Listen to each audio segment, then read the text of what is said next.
Is private equity ownership the new oligarchy? The story goes something like this. A widely held quoted company has no shareholder with more than a few percent. These shareholders are all some remote fund managers with limited understanding of how companies work. They read some analyst reports and focus on the quarterly earnings. The board of directors of the company consists of cronies of the CEO, who is also chairman of the board. Top management pay themselves huge salaries and bonuses which are unrelated to company performance. Promotion is based upon corporate politics. Along comes the LBO fund, who takes over majority control of the company. The new LBO owner introduces results targets, trims excess fat, puts in place a new independent board, reorients strategy to the medium term, and improves the meritocracy in the company. It's the story of Argiana Bisco and KKR.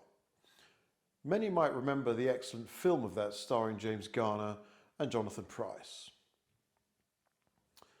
This is a sales pitch of the big LBO funds.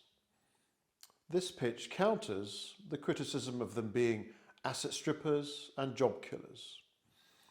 It is true that this populist criticism, made famous by German politician Franz Munterfähring's description of LBO funds as locust swarms in 2004, is quite often made. Irrespective of the merits and demerits of the argument, this more colourful and populist picture of LBO funds has the unintended effect of obscuring a more serious governance question. This question is whether the private equity model of governance is as good as its proponents claim. To answer this question, we are obliged to make a forensic examination of how governance unfolds. I have described just now the quoted company governance and how its model works out in its worst case. Note that there are variations between countries. For example, in the UK, the CEO cannot also be chairman of the board, nor can be involved in the selection of external board members. In this respect, the UK model is better than the US model.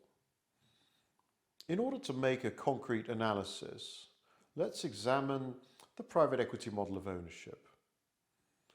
I have described an ideal scenario of private equity ownership, creating value and relieving the company of artificial quarterly pressures.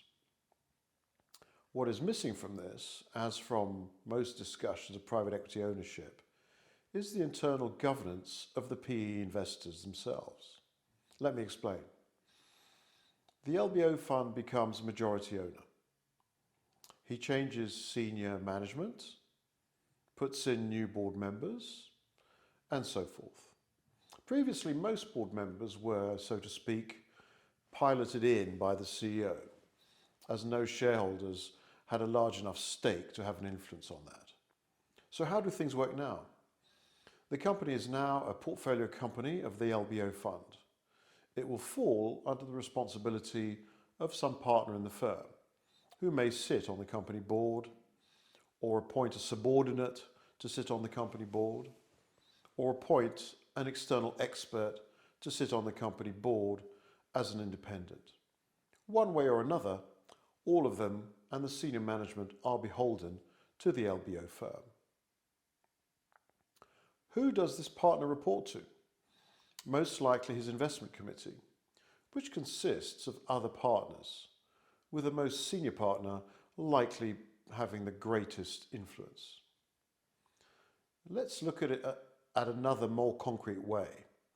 Would a partner of KKR really vote against its founding partner, Henry Kravis?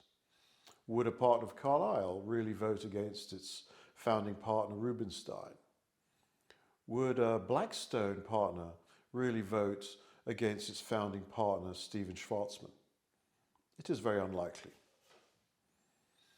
In fact, what has happened is that the portfolio company's corporate governance now flows from the LBO funds Investment Committee.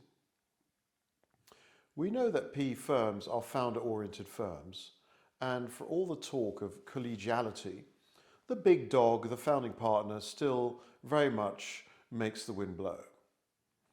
It will only be up to the goodwill and discretion of the influential senior partners to step back and let others take the best decisions for the company.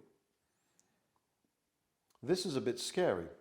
We all know about the defects of governance of widely quoted companies, of family businesses, of state-owned companies. It has been debated and studied by academics a lot. But the governance of LBO funds is a black box, a mystery to most. Yet they are controlling more and more large companies. Is it not time to shed a light? The private equity governance model is a benevolent dictatorship, with private equity oligarchs at the top. And unlike early 20th century robber barons, they exercise their power with other people's money.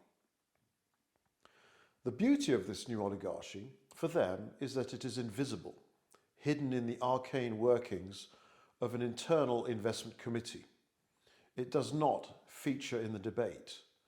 Debate distracted by the popular arguments about asset stripping and job cuts. With regard to these large LBO firms, it should be considered by policymakers that this less than transparent concentration of power is a systemic risk, perhaps requiring a new kind of antitrust regulation and code of corporate governance. Food for thought.